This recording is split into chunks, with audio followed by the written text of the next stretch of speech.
Hi, I'm Hazel. It is almost Saturday, so it's time for a new vlog. This week, Children's Week started. It's up until this upcoming Monday, so I'm actually not going to do a video this time. Two reasons for that. The first reason being that I totally dropped the ball and I'm just really late, and it's only up until Monday, so if I did a video, it's only up for like a third of the event, and I just didn't get it done on time. The second reason, and this kind of feeds into why the first reason happened, nothing new was added. There's absolutely nothing new once again with Children's Week this year. I don't think they've really done anything exciting with it since Wrath, so that's one event that's been the same for quite a while. Anyways, what you want to do as a pet collector, if that's what you are, because Children's Week is very much a pet collector event, open up your pet journal. Type the word children and then see if you're missing any of them, or if you're not missing any of them and you just like gold, it's definitely worth going and picking up duplicates so that you can sell them, because if you hold on to like some duplicate like Egberts or Willies or whatever, you can definitely get a good price for those like after a couple months has gone by and the event has been gone for a while. So if you do need to get some of those pets, definitely check out like the Wowhead guide, or you just go pick up the quest. It's just a bunch of running around with an orphan. You pick up your orphan in Stormwind or Orgrimmar, and then there's one as well for Outland, and there's one pet you can get for Northrend. So Children's Week is up. I am sorry I didn't get a video. I would have liked to have done one. Some stuff just happened. I didn't get it done. And there's nothing new. Another thing that came out this week, they announced some changes to Mythic Plus that they're testing for 7.2.5. I made a video going over these in detail, but the gist of it is that they are removing the depletion mechanic. They are removing the ability to 2 and 3 chest. You will get a chest regardless of whether you finished on time. And then they are also basically overall nerfing the amount of loot you get in total. So the idea is to make it less worth your time to go stomp through in 3 chests, like really small keys just for AP and legendary chances. I do think they're going to accomplish that. I don't know if I'm going to spend nearly as much time doing Mythic Plus after these changes, just because even if you're pushing at the top end of your spectrum, there's going to be overall less loot coming out of it, and I already don't get enough upgrades as it is. I can't imagine what less upgrades looks like. As far as the Broken Shore campaign, we keep getting a new step of that every week, and we are really feeling the filler stages now. I believe this current week, Prophet Valen's like, yo, go do some world quests. I'm like, bro, what do you think I've been doing? So I'm just doing more world quests. I'm really starting to believe that thing they said about how they ended up front-loading most of the Legionfall campaign, and then they were like, man, what do we put for all these weeks? Come up with something! And they just stuck some random stuff in there, so it's filler, but it's fine. I appreciate that it doesn't take too super long, because there's just always other stuff to do. So I should, just in meta video world, I should look clear. I haven't filmed a video with this camera yet. This is the first video I'm filming with it. So there's a very good chance that I've ruined something and something's going to be horribly, terribly wrong. But I should, fingers crossed, look clear. I talked about this a little bit in last week's vlog, but I ended up ordering a new camera. I actually ended up ordering 2. This camera is for videos and then photos.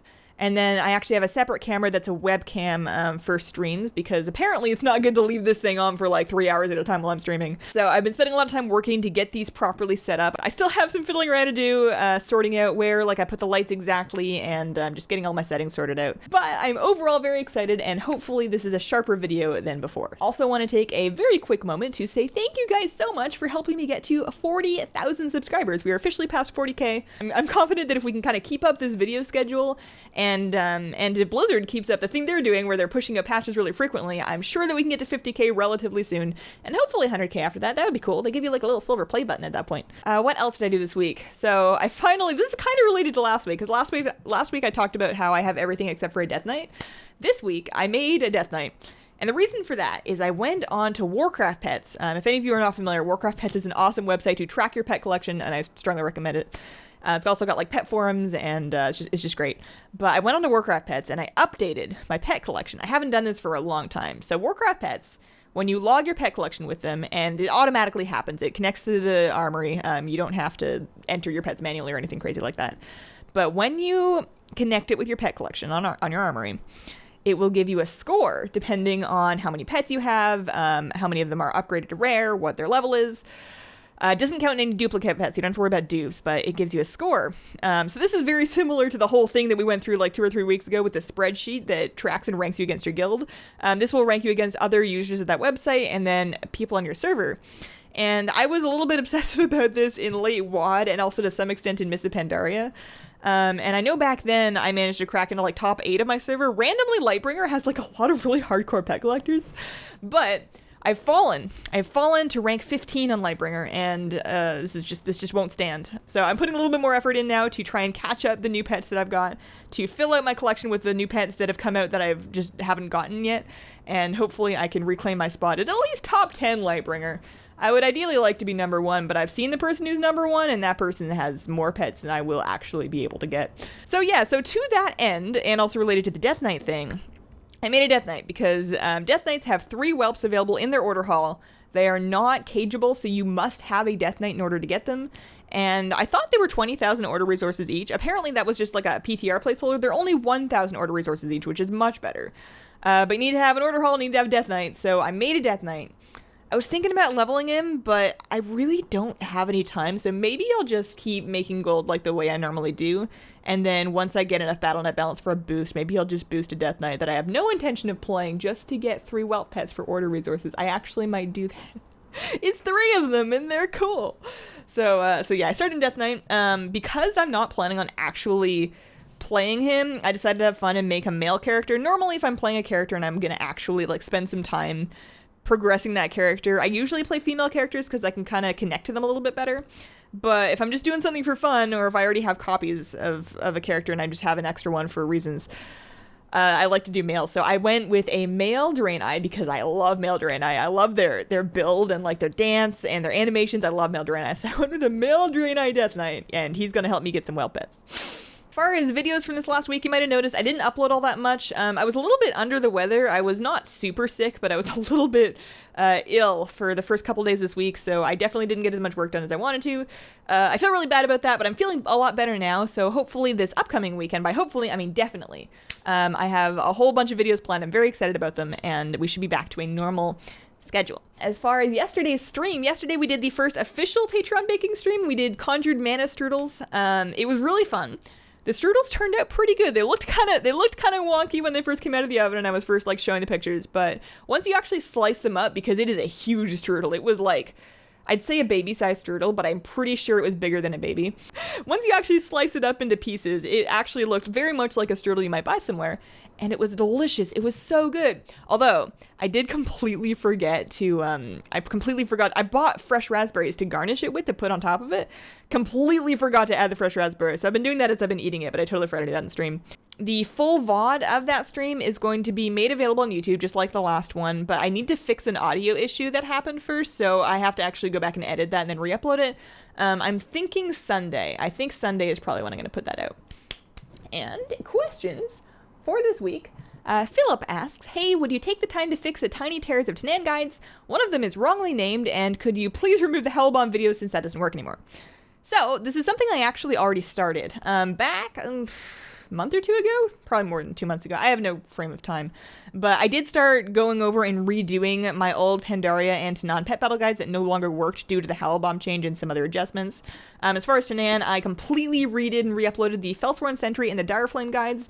I'm obviously not done. I'm sure there's a couple more that don't work. Any ones that I test, basically I go to the thing and then I use the strategy that's in my video, and if it still works as advertised, even if things change, as long as it still works, then I re-upload the thumbnail with a little sticker that says patch 7.0 approved to mean that it works in Legion. I guess I can update that to 7.2, but whatever. So I started doing that. I have not finished it, as you have noticed. I do plan on continuing to redo those guides, but it's a really low priority right now just because not that many people are actually going back and doing that. And there's some videos of more current content that are kind of higher on my list. So it is something I'd like to do at some point. I haven't given up on it, but to be totally honest with you, it is not a very high priority. Aurelio says, hi, I'm a very new player. Can you explain how WoW tokens work and to use them? Yes, okay. So, WoW tokens are basically a Blizzard sanctioned way to buy and sell gold. So, on the buying gold front, if you have more money than time and you want to buy gold in WoW and you want to do it the official way, you go onto the shop, just in-game, you can open up the little shop button, and for $20 you can buy gold instantly, pretty much, for whatever the WoW token is currently selling for. So on NA realms right now, that's been hovering around 100k. I believe it's more than double that in EU realms. The best way to find out what the current price is either just check it in-game in that menu in the shop, or you can go to wowtoken.info, and that has like a price graph of what it's been costing recently. So if you want to buy gold, you spend 20 bucks, you get whatever the token is going for in gold. Happens pretty much instantly, and you can do that through the in-game shop. So if you want to sell gold, you need to gather gold until you have that amount that the token is currently going for. So right now on NA, 100k. So you get your 100k together if you're in NA, for example. And then you go to the auction house, and there is a WoW token tab on the far left-hand side. Click that, and then confirm that you want to buy a WoW token, and you're going to get the WoW token in your mail. At this point, you need to use it, and you can use it in two ways. There's going to be a menu screen that has two options for you. On the left side, you can consume that token to add 1 month of game time to your account. That will extend your current active World of Warcraft sub by 1 month. If you were paying for a monthly WoW sub, it's worth approximately 15 bucks. So that's what your 100k gold or 200 whatever if you're on a U is going to get you. On the other side of that, you can instead consume that token to apply that $15 directly to your Battle.net balance. And what you can do with that is a lot of things. So if you have money in your Battle.net balance, let's say you bought 2 tokens, and now you have $30 in your Battle.net balance. You could go buy $30 worth of Hearthstone packs. You could buy Overwatch loot boxes. You could buy Heroes of the Storm shop items. So you could get heroes. You could get skins in Heroes of the Storm. You can get WoW shop items. For example, 2 of those tokens could get you a shop mount. So if you want like the Fey Dragon, or you want any one of the shop mounts, you can do it that way. Same for WoW shop battle pets. You can buy those with Battle.net balance, which means you can essentially buy those with gold. So those are the two halves of it. You can either buy gold with 20 bucks, or you can collect that amount of gold to buy the $15, because of course Blizzard keeps some because they're a business. And then either extend your WoW sub by 1 month or apply it to your Battle.net balance, which you can then use to purchase online digital Blizzard goods. You cannot use Battle.net balance on their gear store. So that has been my week. Thank you guys so much for watching. If any of you have any questions you would like answered on a vlog, just leave them as comments on the most recent vlog. I will be streaming this afternoon again, normal WoW stream this afternoon. I was thinking of doing Battlegrounds. I haven't 100% committed to that yet, but I was thinking of doing viewer Battlegrounds. So I hope to see a couple of you there, and I hope you have a wonderful, wonderful day. Bye.